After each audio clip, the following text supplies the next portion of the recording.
Good evening, everyone. I just want to take a quick moment and thank friends of St. Croix Parks for inviting us to come here and give this talk. The Slave Wrecks Project started off very small and now it's really grown, so I want to take a moment and introduce the other presenters who are going to be speaking during the second half of tonight's show. We have Dr. Justin Dunnavant. He's in Santa Cruz. We have the brand new Dr. Ayana Flewellen, just finished her PhD. She's heading off to University of California, Berkeley, I believe, to teach for this year. And making her grand entrance is Dr. Alicia Odewale from University of Tulsa, Oklahoma. And I believe we have Dr. William White over here, also joining us, also from Berkeley. So I only have about 20 minutes, so we're going to whip through this really quickly. We've been coming here for a few years now, really beginning about 2013, 2014, bringing the Slave Wrecks Project from the shores of Southern and Eastern Africa over to the Western Hemisphere. There we go.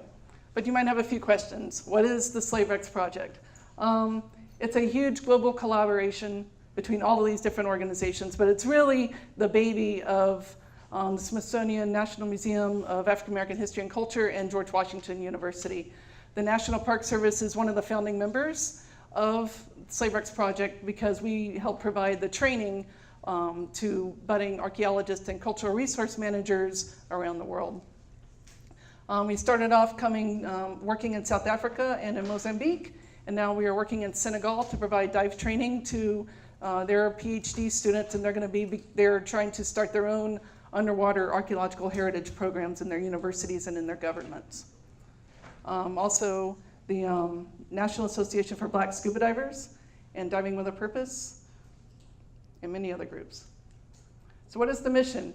It's to provide training, to build local capacity, to teach local youth about cultural heritage management, about site protection, creating laws, creating means to protect these sites, to study these sites, and preserve them for future generations.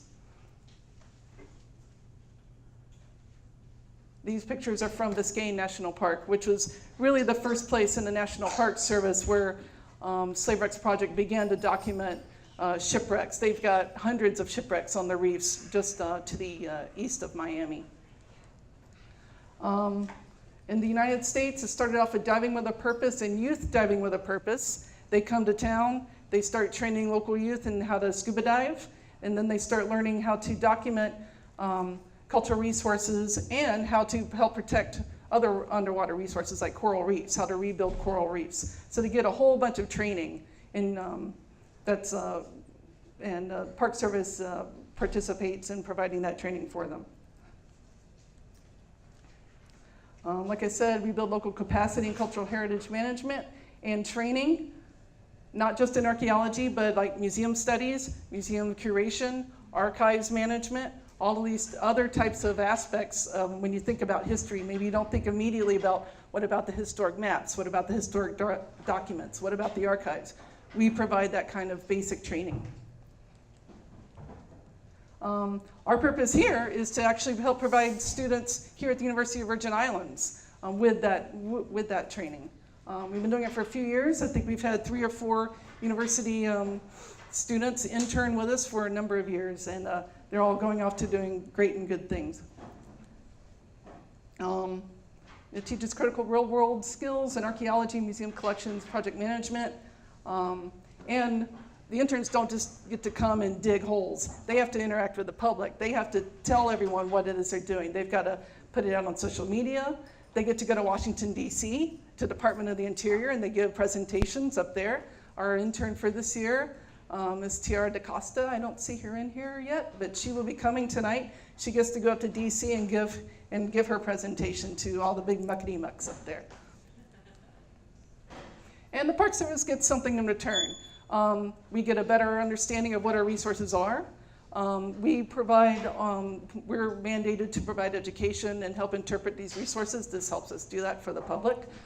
Our archaeology at the Park in Christiansted is community. It's open to the public, so anyone can come, join us, get your hands dirty, help learn about the artifacts and learn about the history there in the park. And as we all know, there are 3 national park units here on St. Croix. Buck Island, just nice and big, which is where we started with slave wrecks here, Salt River, and of course, Christiansted. Just a little bit, we're not gonna go into the whole 2,000 years of history on St. Croix. People have been here a long time. But let's start with the Europeans showed up. So we have Columbus, of course, but you don't get Europeans settling here until the 1630s. And when you start getting those settlements, that's the first arrival of enslaved Africans, primarily during the French colonial period that began in 1750 and lasted until 1696. And that is when sugar was first brought here to the island for cultivation. 1733, of course, Denmark takes over. 1792, it's the declared end of the slave trade, of the actual transportation of enslaved Africans to the Danish West Indies. But it doesn't actually end. Importation, they give them 10 years to get some more people in here. So the importation doesn't end until 1803. And then, of course, you have 1848. This is just a few pictures of what life would have been like for some of these people. And then, of course, slavery really didn't end. You have contract labor that resulted in the fire burn in 1878. And then, of course, the United States take over in 1917. All of that helps set the stage for why did slave wrecks come here? Why did they come to St. Croix? Well, we have shipwrecks. There's a lot of coral reefs. There's a lot of shipwrecks here. This gives you an idea up until, 114 shipwrecks that we know of in St. Croix waters. But we have 2 that we know wrecked on the waters off of Buck Island, off the north shore of St. Croix, that were actual slave vessels. The first, the second one to go down, but our main emphasis for investigation was the General Abercrombie, 1803. No enslaved died during this wreckage. They did save everyone, put them on Buck Island for the night, and then they began to transport them to Christiansted. We know a lot about this wreck. We won't get into it now. If you have questions, email me, call me. I will be happy to tell you all about it. But this actually went to court-martial, so we have court records about what happened, and we have a written account from the ship's doctor of what happened in 1803. Now, leave this hanging, because this was no more slaves coming to the island, yet they were bringing slaves to the island. So they were sneaking them in at night. But the first one was the Mary in 1797. Another pretty large vessel, English vessel, several slaves. Again, the documents we have say nobody died. They were able to save everyone off of that ship, bring them into town, and then they were sold. Other reasons is the amazing archival record here for St. Croix, both here on the island at Wim and in Denmark, which is now being made more and more available by the Danish National Archives. Okay, so over the years, Slave Wrecks team came here.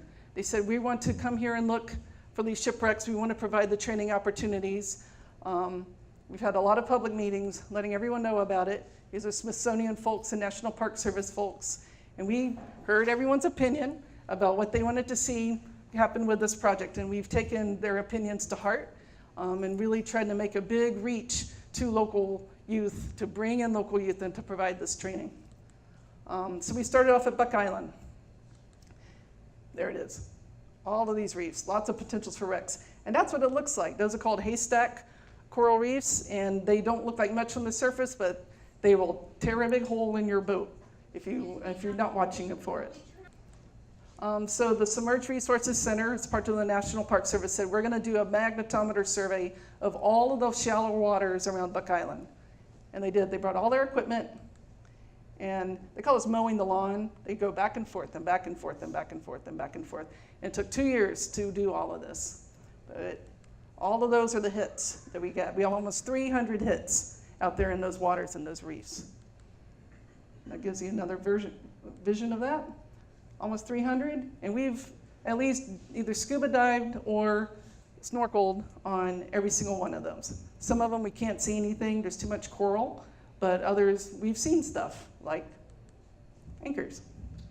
Cool anchors, really neat anchors. Some of them actually date to this time period. Some of them are a little later. Some of them are actually 1830s, 1840s. And there's another one hidden back there. That's what that one looks like. And there's lots of chain leading to more anchors, and lots more chain leading to more anchors. We have a lot of anchors out there.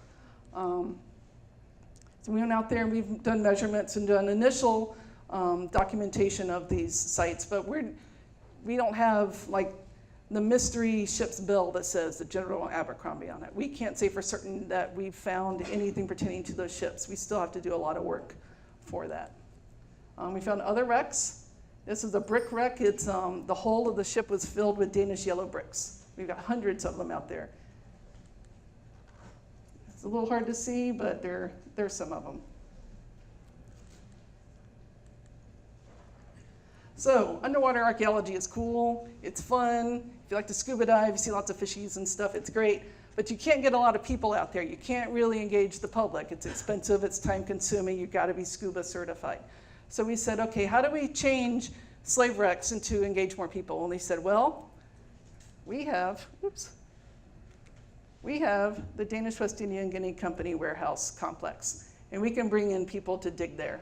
We know enslaved Africans were brought in here until at least 1754, where they were assessed, and some were sold there before they were taken to other places of sale across town, or even out to different estates and sold out there. So we can tell that story directly and make it very relevant right here on National Park land. So here's a proof review. All of these buildings, except this one, built in the 1740s. This scale house sits on the remains of former scale houses that all go back all the way back to the earliest Danish period. Again, and here we are, the complex, and there's the Steeple Building. Okay. So this is what it looked like in the 1750s. You really only see, here's the Guinea Company warehouse. These are all of the scale houses and the weighing houses and all that stuff. And again, a few years later, not much has changed. But you also don't see all of these buildings. And this was a thriving town. So this map doesn't really show you what's going on in Christiansted. This is a map, 1779, showing the Danish West India and Guinea Company complex. Okay, so if you can imagine, this is Guinea Company House, and this is Hospital Street going through right here. You'll see what I'm talking about in just a minute. So in the early 1800s, they expanded Hospital Street, and it cut the complex right in half. Okay, so this is the old post office building right here. This is now the customs house. And this is a little hard to see, but here it's overlaid on an aerial photograph. You can see there's stuff under the streets, and then there's supposed to be building remains all underneath here. So again, we work with University of Virgin Islands students. We try to bring in as many as we can. Some years we have 3, some years it's only 1. And we get to work and we dig. Sometimes we get to run radar on the grounds and see what's below the soil, and then that helps us tell us where we should put our efforts. And you have to have the happy smiley shots every once in a while. So we did this beginning in 2015, and we brought down, I work in Tallahassee, Southeast Archaeological Center. We have our own radar machine. We flew it down here and we ran it. And we even shut down Hospital Street to do it. And we ran all of this. Last summer, we actually came in and did this area, and a little bit of this area. So most of the grounds at Christiansted, we have run radar over it. We have a good idea what's underneath the ground. There's a lot of pipes. There's a lot of old irrigation lines. There's a lot of junk under there. But there's also some historic stuff popping up that lines up very nicely with the maps. So that's where we decided to concentrate our first efforts. And again, here's the close-ups with the maps showing where we were going to concentrate our efforts. So last summer we had local students and students from University of Aarhus in Denmark come and join us and dig.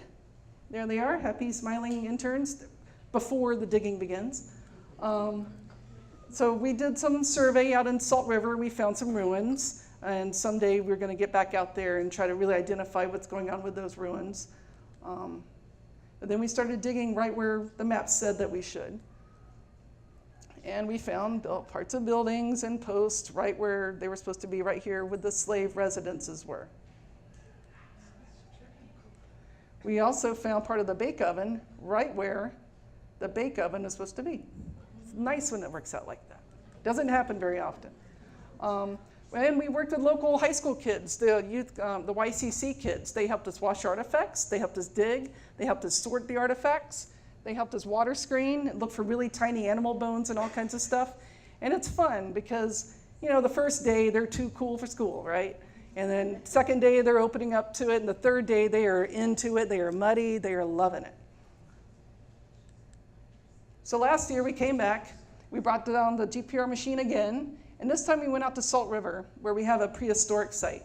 We said, let's see what's going out there. And we worked with the YCC kids again, and they got to run the GPR machine and a magnetometer and lots of other cool toys. So we decided, let's concentrate our efforts on some of these other targets. And this one's weird. It's circular, and it looks like it's inside a rectangular structure here, if you can see that. And when you look at that 1779 map, that's what that is. But we don't know what it is. There's not supposed to be anything there. So rumor has it, somebody put in a proposal to build that building where there's a W, and the Danish government supposedly said, don't do it. But there's something there. So we started digging, and look, there it is. We have no idea what it is. We've got people in the Danish archives looking this up, trying to find. We do have some correspondences that to say what they wanted to use it for. They wanted to use it for a lot of things. But we're going to hold off on saying what it is until we get some good definitive evidence this is what it is. But it's interesting. And it's really interesting that someone went and laid all this PVC pipe right on top of it. Our other area is this weird hit, and it's massive. And this is where we're digging this summer. And when you look at these historic paintings, like from the 1770s, right around in here is where that hit is. But we have no other documentation that says there's a building there. So it's a mystery. This is the Guinea Company warehouse here. You can see it. And what we have is a huge midden. I mean, this is dense. We're talking toothpicks and bamboo skewers. It is so dense. We also have part of a structure. Now, is this structure part of that one in that painting? I don't know. We're back there this summer trying to figure it out. But all of these artifacts, except for the stuff on the very surface, all dates to before 1830. So what we believe is these are the remains of the Guinea Company warehouse when they tore down that whole complex and built the customs house that's standing now. They built that in 1835. We know that was a low-lying area that flooded, and they probably just used it as fill to build up the land right there. We've got some cool artifacts. They were making buttons. This is what we call Afro-Crucian ware. This is locally made by enslaved Africans, using techniques brought with them over from wherever villages and societies that they came from. We have very large sherds. They're not tiny little bits of things. They're very big pieces. This is really interesting stuff, that it's preserved this well, just this far underneath the ground. And other cool things. This is my favorite one. He's a little dragon teapot lid handle. Cute little guy. And then these are pieces. These are Moravian wares. They were all brought here. There's a lot of Moravian pottery here. So that's what we're concentrating on for this summer, is trying to figure out what that building is, and hopefully next year we come back with better archival research and start looking at that circle and really see what's going on here. But as you can see, Slave Wrecks, there's a lot of partners involved in here. We work with the Greening Youth Foundation to get our interns. Park Service has a really good partnership with the Greening Youth Foundation. VICCC, we wouldn't be here without you guys. We really appreciate the support. And now I am going to pass the mic off to Dr. Justin Dunnavant, and so he can tell us a little bit about the next part of Slave Wrecks Project, which is expanding on St. Croix.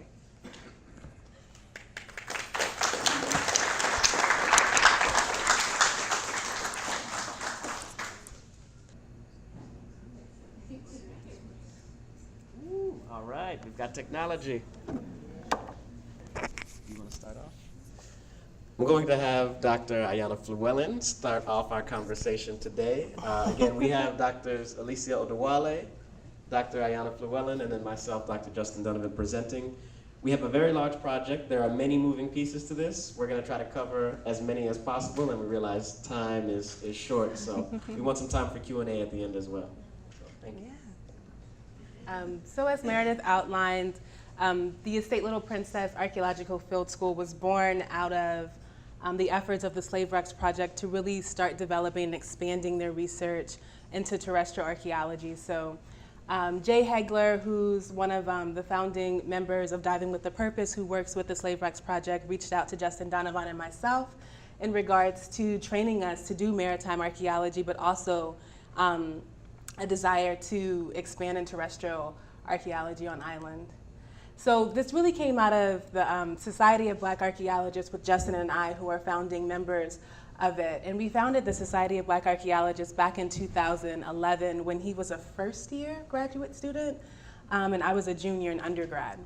And the goals of the society are to advocate on behalf to ensure the proper treatment of African and African diaspora material culture, to encourage more people of African American or African descent into the field, to raise awareness about concerns of cultural patrimony, contribute to the field of archaeology, and to ensure that communities affected by the work that we do are actively engaged in our collaborators and our research. So born out of these goals is the Estate Little Princess Field School Project, which Justin's going to talk more about. Thank you. So the Estate Little Princess Archaeological Field School came out of a collaboration with ourselves, the Society of Black Archaeologists, and Diving with a Purpose, which is a nonprofit organization that trains youth in maritime archaeology and coral reef restoration. They had been working with the Slave Wrecks Project down here with Meredith Hardy and the Park Service as well in setting up this, this search for the slave shipwreck. But they also wanted to do a terrestrial archaeology site that could engage youth on another level. You all know that NPS does a great job in what they do, but they're also limited in the scope of what they can do based off of the fact that they have to work on Park Service lands. You all know St. Croix is full of rich heritage and structural buildings of significance that can really be developed, and we thought this would be a great opportunity to bring the youth into a new space. So we got together and we organized and created a 2-week program which would do 1 week of terrestrial archaeological training and then 1 week of maritime archaeology training. And what that amounted to was the creation of the Estate Little Princess Archaeological Field School, which is located, for those of you who don't know, just near Christiansted, around 5 Corners. It's currently the headquarters for the Nature Conservancy, so we have a partnership with the Nature Conservancy as well. And we focus our area of research in the enslaved laborers' cabin area, around this area. The site is on the National Registrar of Historic Places. However, the Nature Conservancy has a duty and a responsibility to conserve the natural heritage. They don't have an explicit duty to conserve the cultural heritage, which is where we came in. So we said we want to better understand the lives of the enslaved people that lived and worked on this plantation, and then those after enslavement who lived and worked on this plantation. We have records of occupation up until the 1960s of people who were laboring on this plantation. So it was very significant in that sense. So from there, we developed the idea of a field school. We wanted to take youth from what was then the Boys and Girls Club and what is now considered the Caribbean Center for Boys and Girls. We trained 15 of them last summer. 12 of them completed scuba diving certification under Junior Scientists in the Sea, run by Les Burke here on island. And then from there, we brought them with us to do 1 week of archaeology training at the Estate Little Princess. Do you want to talk about the... And I'm going to have Dr. Alicia Odewale talk about the team a little bit. Sure. Okay, so the team that came together, as you know, all of us are members of or founders of the Society of Black Archaeologists, but together we make up a team of PhD scholars that are coming together from all over the country and institutions all over the country. So Dr. Dunnavant is from UC Santa Cruz, I'm from Tulsa, Oklahoma. Dr. Alexandra Jones, who would usually be the one talking about exactly what the students are because that's her specialty. She has her own nonprofit, Archaeology in the Community. And Dr. William White, who you already was introduced to earlier, UC Berkeley, and Dr. Ayana Flewellen is also at Berkeley. So together our team is covering different aspects of the project, but we're all working seamlessly together. I love our team. So where's the clicker? Oh, thank you. So the goals of the field school is a multi-part, but really the research comes together and identifying, and we already talked about our target area is the enslaved cabin area, and we're wanting to understand more about the shared space and the material culture that's in that shared space, but also we want to be able to pair our research with training of students. So both of these goals are not hierarchically aligned. We're wanting to have both training and research be central to the project to democratize knowledge around this project. So in training, we already talked about the underwater aspect, training local scuba divers, but also training students in basic excavation and analysis and methodology, and building onto these partnerships to build cultural heritage management across the site and across the island. So for the last year, 2017 field school, Dr. Dunnavant already mentioned that we had our 12 students with the terrestrial program, but we also had an award that was granted to us. So we are now an award-winning field school. We won first place in the Gender and Minority Affairs Committee Diversity Award. And so that was in, so it is 2018 that award ranges from. But we're hoping to build on that for this year coming. But what actually happened last year is that we targeted these 3 cabins, because these are the ones that are visible to us after a lot of clearing was done. But we want to start actually, and we did the same thing this year. So in 2017, we started, before even breaking the ground, just to respect the space, we asked Dr. Chinzira Davis-Kahina to come and actually bless the site for us, to open up this space in a way that makes it more important, makes it more sacred, and makes it that much more real to everyone involved before we even break open this ground. And she was gracious enough to do that for us last year and did it again this year. So we are very grateful to have her partnership on this. And so after we have this opening ceremony, then we talk about lectures that are actually happening. So before we even sending these students into the field, we're making sure that they have a background understanding of why the site is important, why archaeology is important, and what we can do together in this space to learn more about the people who lived and labored at Estate Little Princess and uncover something about their lives and something they're trying to tell us that they can no longer speak. So in addition to lectures, we also had a lot of training in mapping and measuring and digging. So it's not just out there digging holes, but they're learning essential skills that could be applicable in any STEM field. Learning how to measure, learning how to be very meticulous in your methodology is something that every STEM field you need.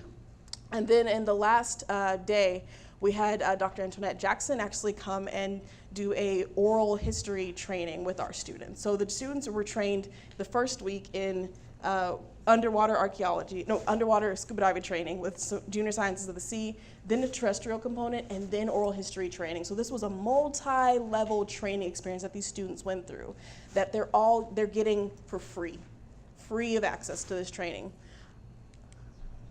And here's more pictures of students working in the field, measuring.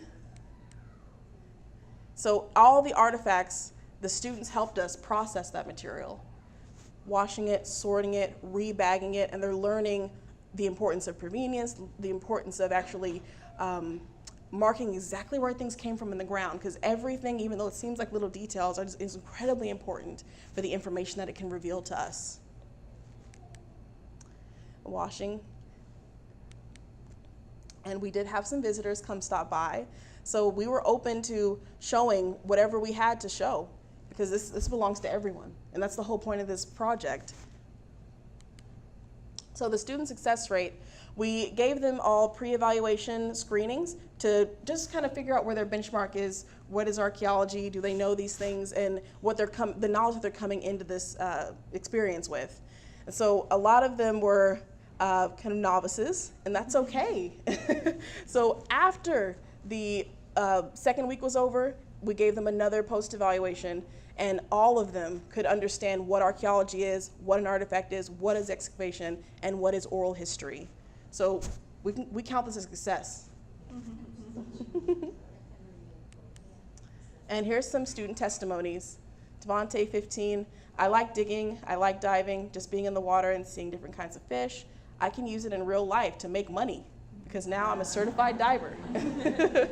Archaeology is a good way of learning the past we don't know about. It's a good way of learning the story of our ancestors. So you can see the students were really connecting with this material, connecting with the training, connecting with the purpose of why we were there in the first place. And this is the last thing I'll mention before I pass it off to Dr. Flewellen. But in addition to finishing out our field season last year, we were able to publish the work of working with the next generation of archaeologists, the next generation of Crucian archaeologists on island in the anthropology news segment. So this is under the Association of Black Anthropologists, and you can follow this link if you want to read the full article. And I'll pass it on to Dr. Flewellen. So I'm going to talk a little bit about what was actually excavated last year. So our 2017 field season, as Justin mentioned, really focused on the enslaved quarters area here. Between structures 3 and 2, these were structures that still had foundations that were visible on the surface. We really wanted to focus on the shared space between the two cabins. So thinking about what people were doing outside of their homes. These were one-room duplexes that fit an entire family inside. So there wasn't a lot of space to cook. Well, there was no space to cook inside your home. Do activities such as crafting, or really just have communal spaces. So really trying to locate those spaces outside the home that were utilized as activity areas is imperative. So we opened up units 2 and 3. Inside of structure 2, there was a tile floor, which I'm sure there's a picture of. And then unlike structure 2, structure 3 didn't have a tile floor. So one of our main objectives in looking at structure 3 and opening up a unit and in that structure was to locate the actual floor. So as Justin mentioned, the site itself dates from the Danish era, like the 18th century, all the way until the 1960s, the space was occupied. So we're finding a lot of 20th century trash. And when I say trash, I mean like we're finding radio parts from like 1970s trash. So one of our goals is to locate 18th century, 19th century trash mittens, activity areas, spaces that really target the era in which we are wishing to explore. In addition to our excavations last season, I also want to mention that we did GPR with the help of the NPS, and we're so thankful that Michelle came out and did GPR at the site. So we did GPR around the tamarind tree. And if you know anything about sacred trees, tamarind trees, cotton silk trees, these were spaces of gathering for people, for enslaved individuals. And the hope was that it might be an activity space, or it might have been a space for burials as well.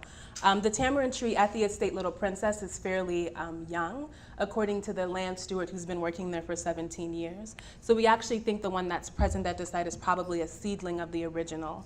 So we're grateful for Michelle's work, and we know that there's nothing at the tamarind tree. But these are a few images of our site. So as I mentioned, this is structure 2 and that tile floor that was visible that had like 10 centimeters of 20th century garbage inside of it that we cleared out.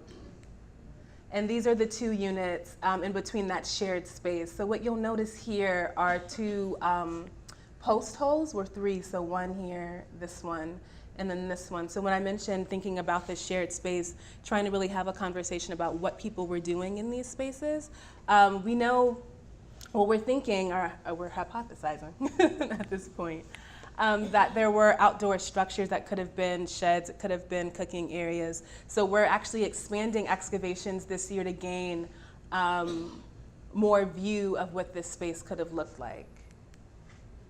Do you want to speak a bit about? Yeah, let's speak a bit about it. This is really unique, these bedrock modifications, these post holes, because they're actually drilled into the bedrock. We have a number of cases of this in indigenous contexts, but we don't have very many in contexts dating to the historic period, enslaved Africans specifically. So we're trying to figure out if they are, in fact, building additions onto their houses or building separate structures, how they're being used, and what sort of technologies they're using to actually dig into the bedrock. So these are some examples that have been found throughout the Caribbean. We've got evidence in Cuba, DR, Puerto Rico, Florida, Guadeloupe, as well as St. Eustatius. So this is the first that we've seen in a historic context here. We haven't found any indigenous ceramics or any indigenous, I'm sorry, not any pre-colonial, pre-colonial, sorry, artifacts to go along with these post holes. So we're assuming that they're associated with the historic context. So it's very enlightening in that sense. And you can see them a little bit better in this photo here. There are evidences in other contexts of these actually not being used as post holes, but bedrock modification, specifically as mortar and pestle. So they could have been grinding seeds. We don't have evidence of this at this site as of yet, but it's a possibility we have to explore further. All right. Do you want to speak about that? So these are just a couple of the artifacts of interest. As I mentioned, we unearthed a lot of 20th century trash. But in addition to that, we've also found cowrie shells, and we've also found a historic Danish coin. And we also have this interesting modification here with a lion's head, which we're not quite sure what it is. It might be like a pipe bowl, but further analysis is needed. So after we completed our 2017 field season, Hurricane Irma and Maria struck St. Croix. One of the first things that the team actually did was reach out to all of our collaborators, Dr. Chinzira, Frandel, the Boys and Girls Club, Neil and Emmanuel, and really ask what it is that we could do as researchers, as allies in community to support them. So we came down in December, and in addition to actually doing an assessment of the site, we also were able to send down $500 worth of hurricane relief effort to UVI. $500 went to the Corrosion Center for Boys and Girls, and that was a fundraising effort made by the Society of Black Archaeologists. So we pulled funds from all of our members to really have this, to really make this happen. So we're invested in this community not just for the research, but in the livelihoods of those that are impacted by our work. So in addition to that work, you can see or read more about our efforts and our post-assessment of the estate Little Princess in a forthcoming article assessing cultural heritage resources in St. Croix, post-hurricanes Irma and Maria, and transforming anthropology. So current and future work, we have another field season coming up with the Corrosion Center for Boys and Girls. They'll be joining us July 30th, and they'll be with us until August 3rd, and we'll have them out at the site again, digging in new units, and it'll be a whole fresh new group of students who have recently completed scuba diving training with Les Burke and Junior Scientists in the Sea, who's actually trained a couple to be scientific divers at this point. So we'll have them come back out to the site, which will be a wonderful week-long experience. We also have the University of California HBCU grant. We actually have 2 of our participants here in the audience, and Justin Dunnavant, along with a collaborator at UC Santa Cruz, were able to secure funding to bring down students for another 3 years. So we're really looking forward to future collaborations in that effort, and also getting the University of the Virgin Islands, the only HBCU here in the Caribbean, involved as well. So in addition to that work, we're also building collaborations with the Digital Archaeological Archive of Comparative Slavery, which is a site that everyone can access if you actually just go to dax.com. And it'll bring up a database of sites of enslavement throughout the southern United States and a couple of sites in the Caribbean. But it allows the general public to have access to a lot of information that otherwise would be in boxes, really, in museums or in office spaces. So you're able to actually look at a number of different sites regarding that relate to the era of enslavement. So it'll be nice to have our site in conversation with these other sites and really build dialogue with a number of scholars throughout the United States. And then we have the University of Tulsa. Do you want to speak a little bit about? Sure. So with the University of Tulsa, our collaboration is similar. Go sit down. Sorry, my daughter feels like she needs a mic if I have a mic. So with the University of Tulsa, my university is intentional about wanting to put dollars and actual energy towards international collaboration. So internationalization is something that is actually in our new strategic plan for our university. And so we're building more partnerships, and hopefully with UVI. But we have students coming down from the University of Tulsa to participate in this field school for the first time. So with, it's actually a PhD student that's coming to help out, and she's gonna be working with the Howard students that are here, but also there's gonna be more students coming. So all we're hoping to do is really build more collaborations and expand the access to this training because it is so wonderful. So that's what's future work for us. Yeah, so thank you again, and we have a list of all of our collaborators. The VICCC would be nothing without Dr. Chinzira. Junior Scientist in the Sea, Diving with a Purpose, Peruvian Heritage and Nature Tourism, Chant, Frandel Gerard, an 8th or 10th generation Peruvian, depending on which sources that you use. Caribbean Center for Boys and Girls, the National Park Service, Slave Wrecks, George Washington University, and of course the National Museum of African American History and Culture, which fund our project in 2017 and this year. So thank you. We're looking forward to questions.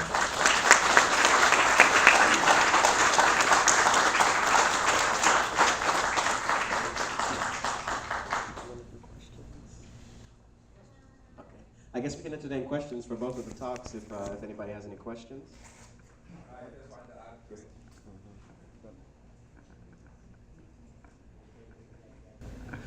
Okay, I just want to add, in the late 1990s, the St. African Association declared those slave quarters at Little Princess.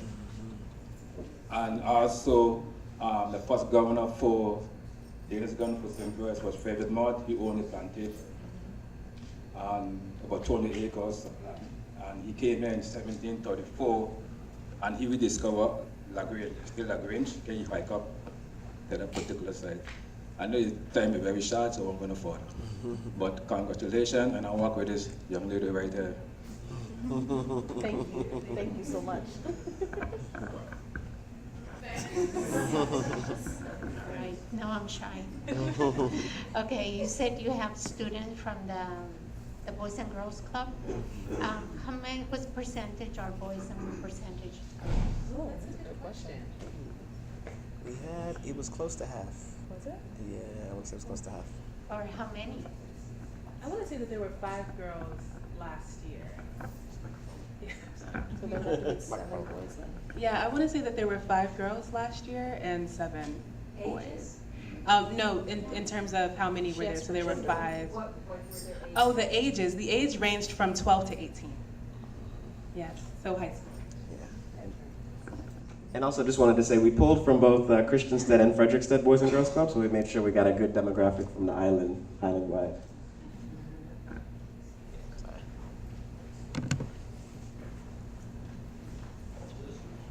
Yes, meet you halfway, thanks. Well, first question would be the digital files. This is a big interest of mine. Hits home very passionately. Do these digital files give us access to the maritime records? Maritime records relating to back to Africa, because our ancestors came from at least 16 to 17 different countries. So a lot of people who are doing the genealogy, their family tree, and they want to go back to complete the 360, need to have access to that information.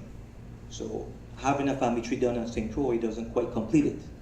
So we need to get the access from where our ancestors came from and those original names. Because I know there's only one family, I think, has the original Africa name here on St. Croix. So how can we tap into those maritime records so we can complete that record? I think that's key, number one. How the kids were chosen. Okay, and Ivan's question to me, to pass to you. How were the kids chosen? Okay, thanks. Unfortunately, the digital archive, the Digital Archaeological Archive of Comparative Slavery focuses on terrestrial sites, so they don't have a digital collection for maritime sites. But that is something of interest to the Slave Wrecks Project in terms of making the work that they're doing internationally more accessible So future work sure to come. Dr. Sven Holzo of University of Denmark would trace years. Dr. Sven Holzo, Professor Emeritus of University of Delaware, spent years tracing slave ships from various ports in the Danish kingdom, Norway, and Sweden and Denmark. And he has all that information, and George Tyson, I imagine, is the curator, executor for all of that information. So it's coming. Yeah, George Tyson has all of those records. How were they selected? How are you select students? Oh, the students were actually selected by the Boys and Girls Club. So the Boys and Girls Club of Frederiksted and Emanuela and Neil Canton chose the students, and it was based on students who showed interest in doing scuba diving and obtaining that training and obtaining the terrestrial archaeological training. I have 2 questions. Question number 1. At any time during research, will you ever come to the Frederiksted site? So you can get a full understanding of what we're talking about, yes? Because it has to be balanced, so to speak, yes, and there's a lot of places in Frederiksted that needs the same thing that you all are saying. Yeah, and there's a lot of wrecks in Frederiksted as well, sometimes even more than Christiansted, that requires the same research that you're doing. I appreciate what you're doing for our people in our country. Secondly, dialogue with natives, yes? That is key to your research, because someone not from here could see something and have an interpretation that's not our interpretation and say that this is the truth, yes, this is the interpretation. So I would ask that you ask a plethora of locals, what is this place, what is the area used to be like for us? Because sometimes we carry on the tradition, even though without realizing that we're carrying on the tradition. So those are my questions. I just want to add that we've been in conversation with Brandel Gerard of Chant about doing work at the Frigat area in Frederiksted. And yes, you're definitely right in terms of really looking at both areas of the island for that archaeological and maritime research. I'll respond to the second one. So I was supposed to cover this and I forgot, but we want everyone's input in terms of actually looking for descendants of people who lived in Labor Day State Little Princess. So we're asking the community to partner with us in that, and I don't think our contact information is on here, but I have several cards with me, and every one of us would love to hear your thoughts if you have anything to add or contribute to what's happening at Estate Little Princess, because we want our students that are trained in oral history records to actually be able to talk to locals, to be able to talk to the elders and ask questions, record their statements, and carry on that tradition. So we're very interested in that work. And so that's something that we have planned for this year and in future years. But we need the community to help us identify who those elders are. So if you have any information, please reach out to us.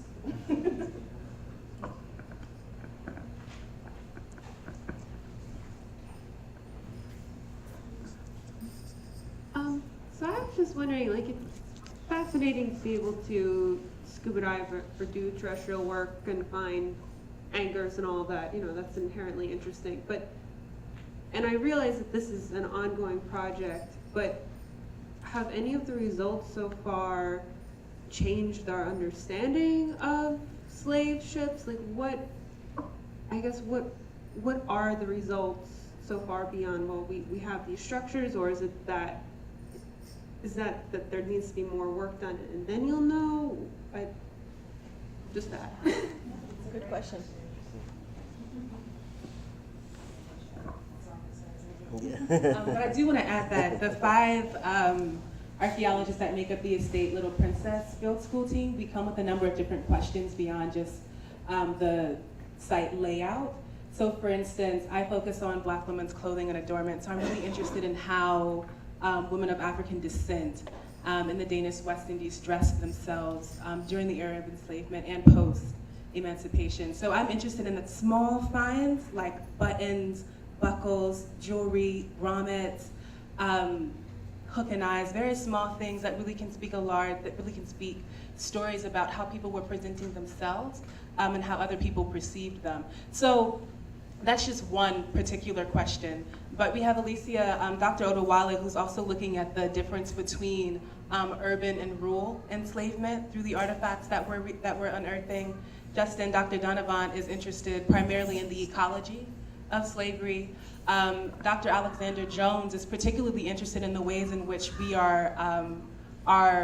the high schools here talk about the era of enslavement, so looking at how curriculum is developed and taught around it, and how through this research around how we could introduce students to this knowledge to transform the way it's talked about in schools. And she does that both throughout the continental United States and internationally, so she's doing that work in Belize as well. And then Dr. William White is also interested in site formation processes. So as we mentioned, the site itself has been occupied up into the 1960s. So we're interested in the ways in which people shifted that site over time. And sometimes it could look like the shifting of a wall or adding of a patio, but all of those really speak volumes to the ways in which people were organizing their daily lives. So that's just like a peer view into some of the questions that we're asking. And you're absolutely right in your statement around does more research need to be done? Yes. So we're actively this year doing a wide-scale shovel test survey of the site to locate areas of interest that date to the era of enslavement, so we can have the data for the questions that we want to ask or have new questions.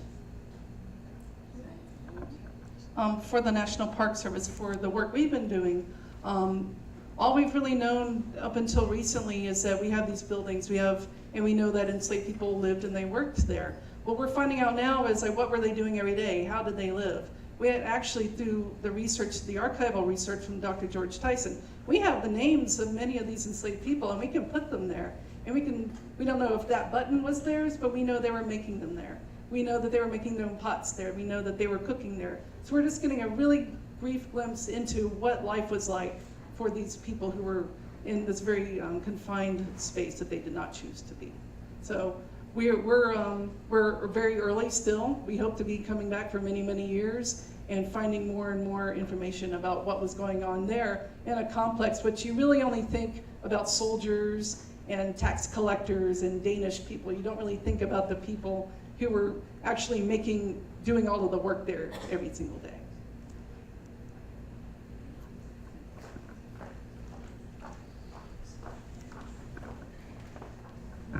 So I applaud you all for involving St. Croix youth in the training and in the research. And I'm curious to know, are the students that you trained last year involved in this summer's research, or what's happening for those kids to continue to further that base of understanding that they have? Can they mentor the new students? I'm an educator, so I'm curious to know this. Can I jump in here just 1 second? Our intern is right back here, Ms. Tiara DeCosta, and I want her just to say a few words about, because she's a returnee. This is her second time working with us. So I want her to give us a little insight into why she's come back. Good afternoon, everybody. My name is Tiara DeCosta. I'm a student here at UVA, and this is my second year working with the National Park Service, SEAC, and Greening Youth Foundation in the SlaveRex project. And honestly, this has been like the best experience in my entire life, and I'm gonna tell you why. Growing up in St. Croix, well, at least for me, going to school, you learn about American history. You know everybody else's history except your own. And I have learned so much in the 1 year prior to 2018 that I worked in this project. So much about my own ancestors that I never, ever knew. And to me, it was just a shock. And I think it's something that we have to keep up and share with the younger generation, because as the years go by, they know less and less about their own culture and their own history. And this helps is not just for the experts is not just for their profit, it's for historical purposes as well, for them to get accurate facts about our ancestors to write down in the history books. They're not just telling stories. They have the science to back it up, like, hey, this is how they lived, this is what they did. And we're sharing this with the other generations, and that way our history is not gonna get lost, you know? So that's my take on it, and I just love it. And as long as I can help, I will continue doing it. So,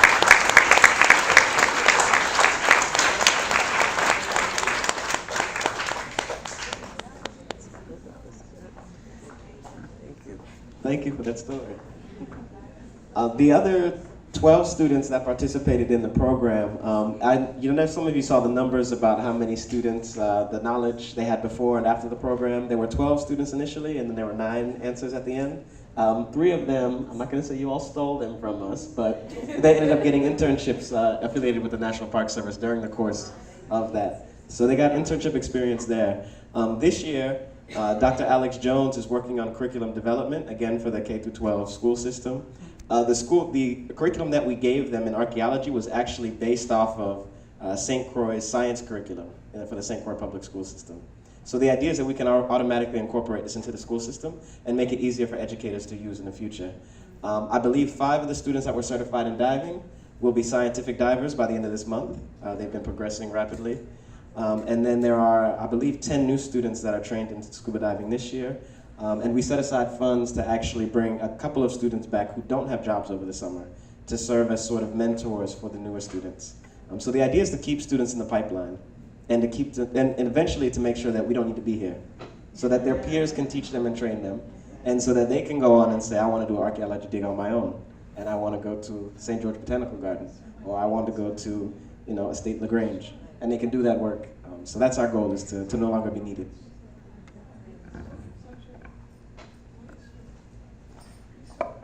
Thank you very much. From the Park Service, we have the interest in archaeology, but over the past number of years, they have been more and more involved in the community, and one of their big drives is to involve the youth. And I think we're all very excited about your program. When I was reading about it, I'm like, I didn't realize they had boys and girls there. So thank you very, very much. Thank you all for coming. 9th of August.